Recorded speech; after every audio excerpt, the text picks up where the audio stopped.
if you feel like your face fell off a cliff one day and you don't know how to throw it a rope and pull it back up, this one's for you. Perimenopause is not just low estrogen. It is estrogen swinging up and down like it's on a roller coaster with no adult supervision. I found 5 things that cause you to age faster during perimenopause and menopause, and they all lead back to one thing. The reason I'm obsessed with zombie cells is because they are the root cause of aging. So what do you do with these little half-dead motherfuckers that are destroying collagen, impacting your healthy cells, and refusing to die? Well,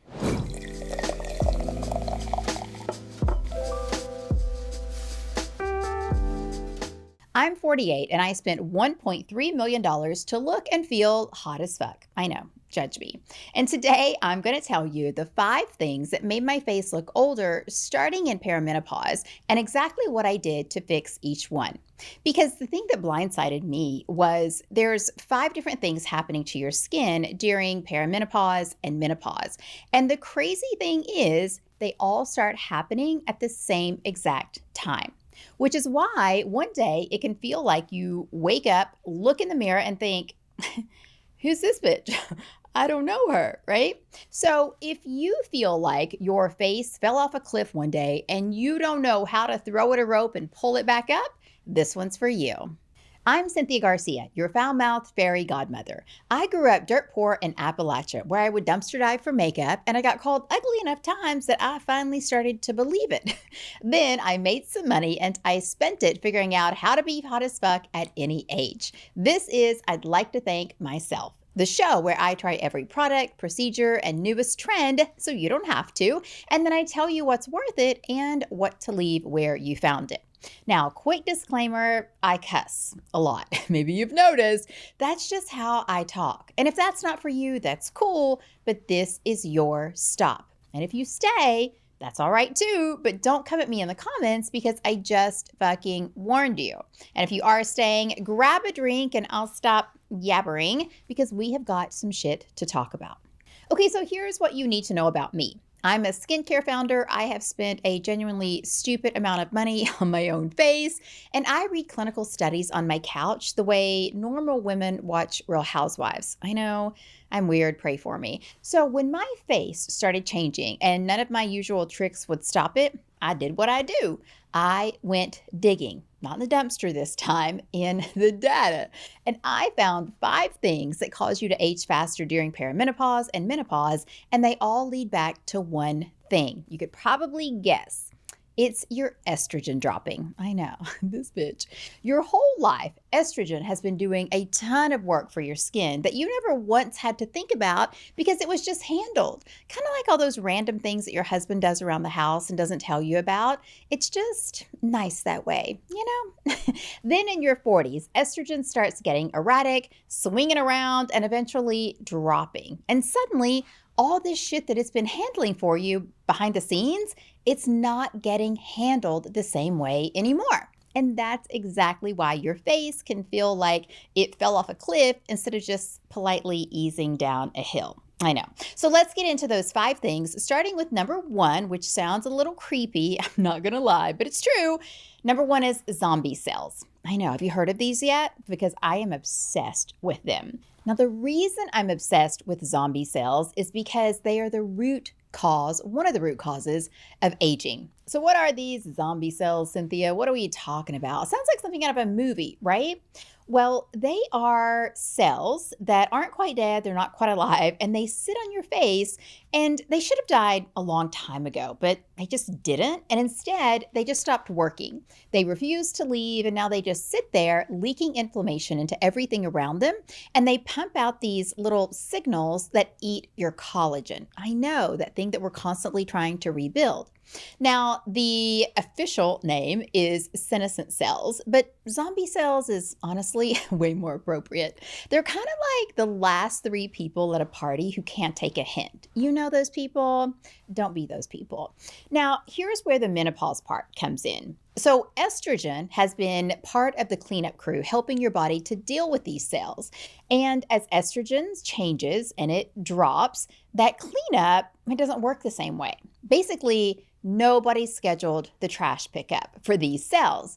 And so these zombie cells start just stacking up, right? Kind of like the trash in New York City sometimes. And that's the one reason that your skin can change so fast. Again, that whole cliff moment that I mentioned earlier. That crepiness, the dullness, the bounce that suddenly disappeared, even though you swear you're not doing anything different. And that's probably true. You probably aren't. So, what do you do with these little half dead motherfuckers that are destroying collagen, impacting your healthy cells, and refusing to die? Well, there's a category of ingredients called senolytics. I know, it sounds kind of fancy. I like it. And they are being studied for targeting senescent cells. Now, the one that I use and love is called alpine rose extract. And you're going to hear that word again at the end, so stick it in your back pocket for now. But the zombie cells aren't even the ones that freaked me the fuck out, even though they're called zombie cells. What freaked me out was this next thing, because it turns out that my own stress hormone had a switch to just flip my collagen off. I know. What? Then there's 4 more coming after that. And the last one is, it's a number that everyone quotes, but there's half of it that gets left out, and that half matters. But before we get there, let's talk about number 2, which is cortisol. Man, I used to roll my eyes so hard when people said stress is aging your face.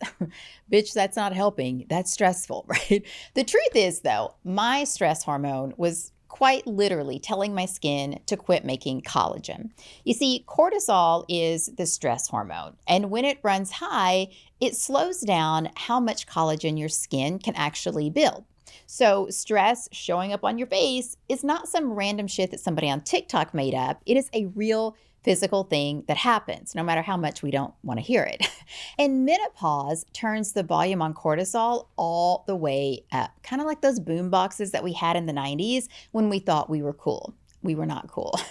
Now, estrogen used to put the brakes on cortisol and your stress. It's just one of the things that it did for us, right? Without telling us, kind of back to the husband example I gave you earlier.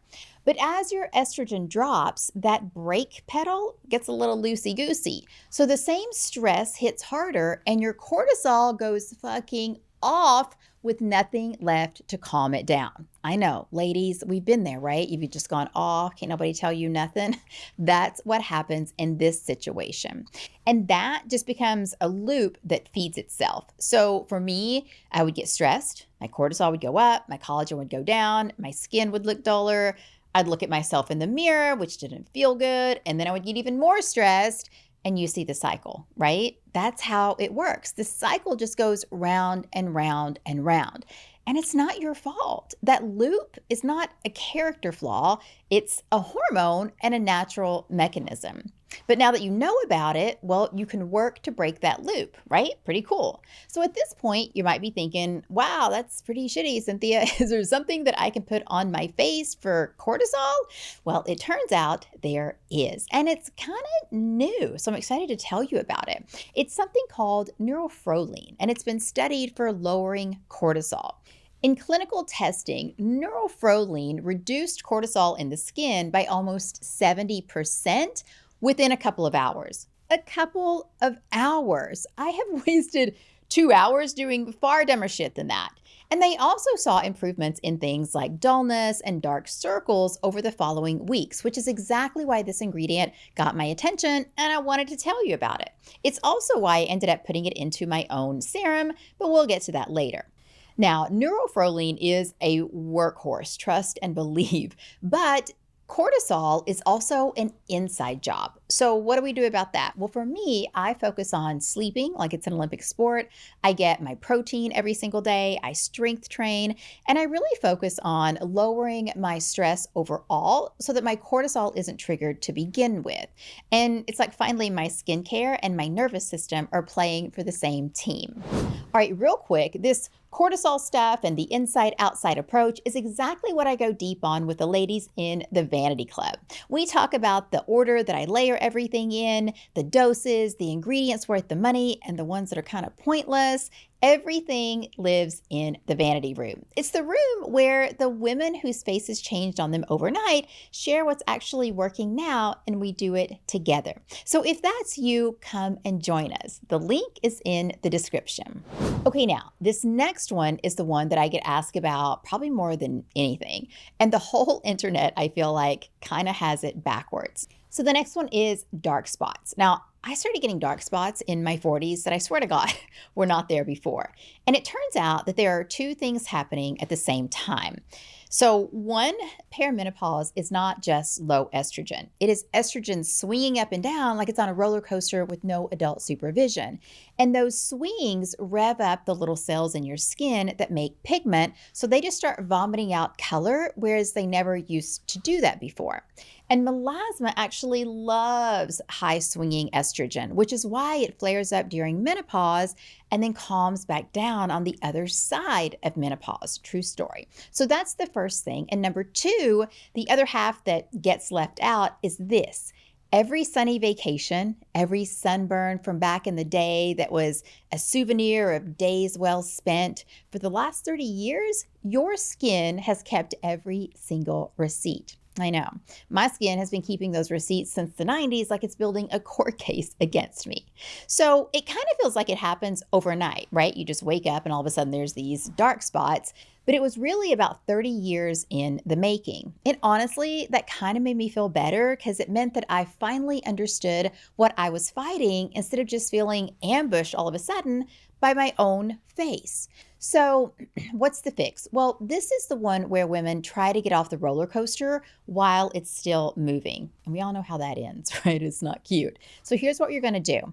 Vitamin C is one of my favorite ingredients for dark spots, but stay with me, Karen. The form matters.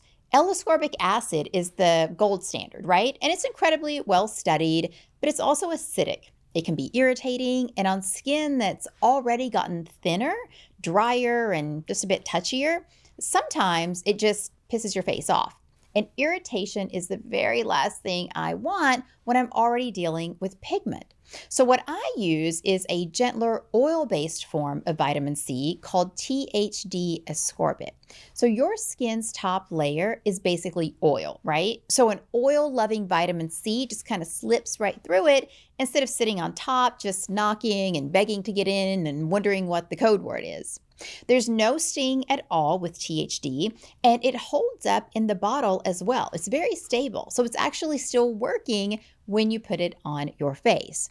It goes after the spots, it brightens, and it doesn't pick a fight with your thinning skin. And let's be honest, after 40, that's kind of the whole game, right? Get the result without trashing your skin to get it. All right, this next one is the most validating things I'm going to say all day. So if your skin turned on you out of nowhere and started stinging at products that you've used forever, then you're going to want to hear this. And then I'm going to tell you about that 30% collagen number that everybody loves to throw around, because the part that gets left out is the other thing that you're losing. Okay. But before that, let's talk about number 4. Number 4 is barrier. So if products that you've used for years suddenly start stinging your face, kind of like the vitamin C, it's not just you and it's not just in your head. Like, I honestly thought I was losing my mind. I was like, am I allergic to this shit all of a sudden? Because everything felt tight, like everything burned. And then I just sat there blaming myself, right? Like my skin woke up one morning and just decided we had beef. I don't know. I was racking my brain trying to figure out exactly what I did to it. Turns out, for a change, it was not me. It was my barrier, and it was estrogen. Again, the whole time, there was this motherfucking estrogen. So let's talk about how we fix this, because it is critical as we get older and still want to look and feel hot as fuck. So let's start with, what is your barrier? The easiest way to picture your barrier is to imagine a brick wall. Your skin cells are the bricks, and the mortar that's holding everything together is made partly of fats and ceramides. So estrogen, back to estrogen again, estrogen supports all of that. So when it drops, you can lose some of the mortar. And there's little gaps that start opening in the wall. Water gets out, irritating shit gets in, and suddenly your face hates everything. I know. Your barrier crumbles and these gaps open up all over the wall. Kind of like what happened when the ice dragon torched the wall in Game of Thrones season 7 finale. Did you see it? No? Just me? Okay, great. So now let's help you understand why you should take this seriously. Because I know you're here barrier and you're like, okay. Some studies clock the ceramide loss in menopause at up to 40%. Ma'am, 40%. That is huge. Those gaps are exactly why my skin went dry and reactive out of nowhere. Water was evaporating out through the holes, and every little thing that never used to bother me was getting in and stinging, like fire from that dragon I told you about. Now, I know, dragon, I'm riding this train to the end. My wall had holes in it, and no fancy cream sitting on top of it was ever going to fix them at this phase and stage of life. And you think, okay, well, I've seen that, Cynthia. I've seen people just putting like thick shit on their skin. How do you fix it? Well, to start with, don't do that. Just don't do that. When you put this thick moisturizer on, that's like painting over a cracked wall. Looks fine for about an hour, and then you're right back where you started because you never got to the actual wall underneath. And as we know from that Game of Thrones reference, a wall is only as good as the crew holding it. And estrogen came along and just laid off my entire night's watch.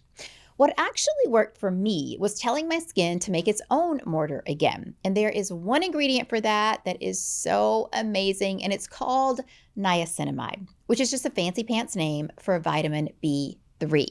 Now, there is real research showing that niacinamide pushes your skin to make several times more of its own ceramides and rebuild that wall from the inside. Pretty cool, right?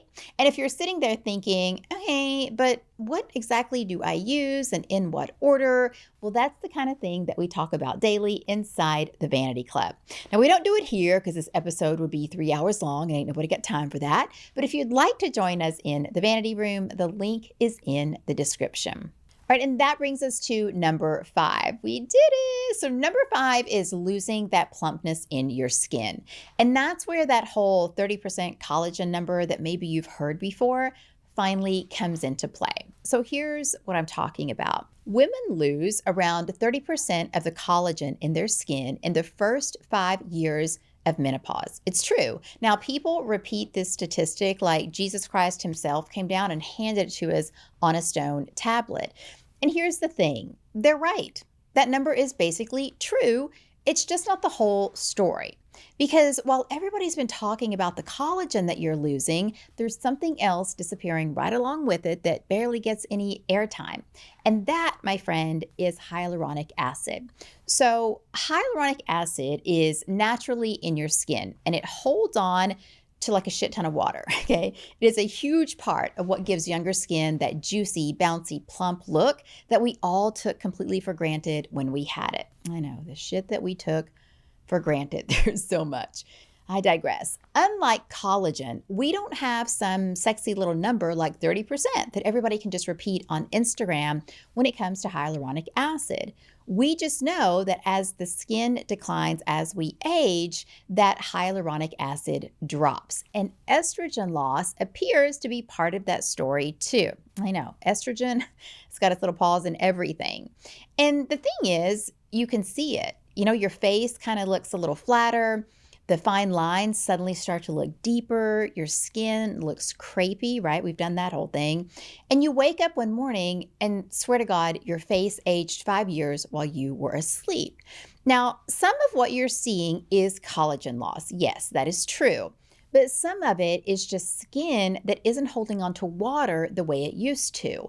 And that part matters because water is a whole lot easier to put back than collagen. And that's where hyaluronic acid comes in. Are you following? See, topical hyaluronic acid helps attract and hold water in the upper layers of your skin, which can give you back some of that plumpness and make dehydration lines look a whole lot better. Now, I like multiple molecular weights of hyaluronic acid. And listen, I want barrier support with it too, because remember that wall that we just talked about? There's no point in putting water into your skin if it's just going to run right back out, right? So you do need both.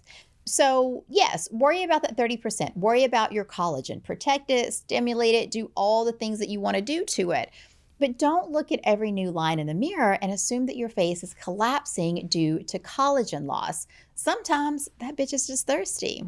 Okay, if your head is spinning right now, I got you. I put all 5 of these things onto one cheat sheet, along with what helps you with each one of these 5 things, so you don't have to remember any of this. It's free and the link is in the description, so go grab it right now. So those are the 5 things. What do we do with them? See, here's what I was thinking about when I was figuring all of this out. And it's the whole reason that I created Show the Face Up, my serum, the way that I did.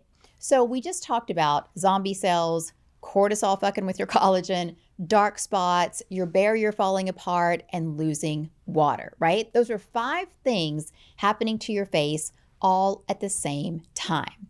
And traditionally, dealing with all of that can mean a whole bunch of different bottles and steps and 15 minutes in the morning that you and I both know that you don't have. And you know what happens with 5 bottles? You quit.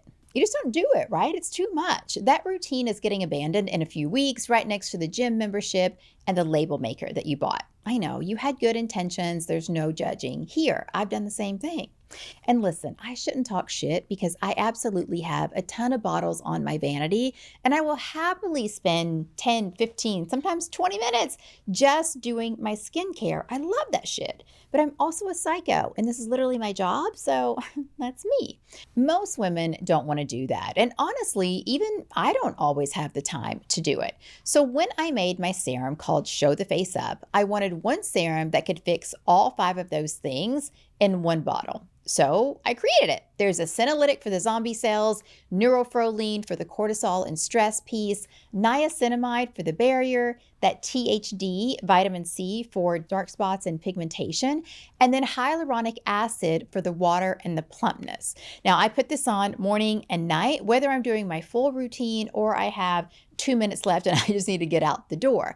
And that's really why I made it. It's not because I think you need fewer products, even though you might. If you love your skincare though, knock yourself out. I do. I just don't think you should have to have 5 bottles just to cover the basics. And if you're like, great, Cynthia, sign me up. Well, the link is in the description, and I even dropped in a discount code for you, just to make it easy because we're friends that way. All right, now am I going to sit here and tell you that one bottle is going to magically stop your face from aging?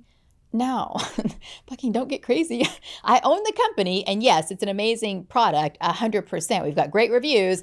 But I'm still not going to tell you that because your hormones matter. Your sleep matters. Sunscreen matters a shit ton. And what you do to your skin over the next 10 years, that also matters. But if all you have the time or the patience for is one serum, I wanted it to be this one. Okay, real quick, if you're new here, subscribe because every week I dig into another thing happening to our faces and bodies after 40. I figure out what the actual fuck is going on, and then I tell you what I think is worth doing about it. And then tell me in the comments which one of these 5 things surprised you the most, because I actually want to know. Now, before we wrap this up today, here's what I want to say to you. Everything that I just told you is what I do with my own face. I'm not your doctor or your esthetician or anything like that. I am not telling you what you should do with your face. And frankly, I don't want that kind of responsibility. That's a lot. You get to decide what makes the most sense for you and then go do it or not, because the choice, as always, is yours. And on that note, it's time for a toast. So grab your drink. You guys have told me that you toast with everything from green tea. Someone said almond milk the other day. Bone broth, I've heard that one. So whatever it is, bottoms up. A toast. I'd like to thank myself. For the first time, I looked in the mirror and thought, fuck this shit. Absolutely not. I'm not doing this. For digging deeper to the root cause instead of buying another cream that I knew I would quit a month later. I'd like to thank myself for learning everything I could, because somewhere along the way, I realized that I wasn't the only woman standing in the mirror wondering what happened to her face. For being vain enough to fight for my own face and not giving a single mousefuck who has an opinion about it. A toast to the woman standing in the bathroom, maybe right now, who thought this is just the way it was now. It's not. And to my mama, who thanked the good Lord after every hard thing she had ever finished, and she taught me, without ever even knowing it, to thank myself for the hard things that I did too. A toast to who we were, to who we are, and to the hottest fuck versions of ourselves we're becoming. For that and so much more, I'd like to thank myself. Cheers. So good. So tasty. So tasty. It's always so good.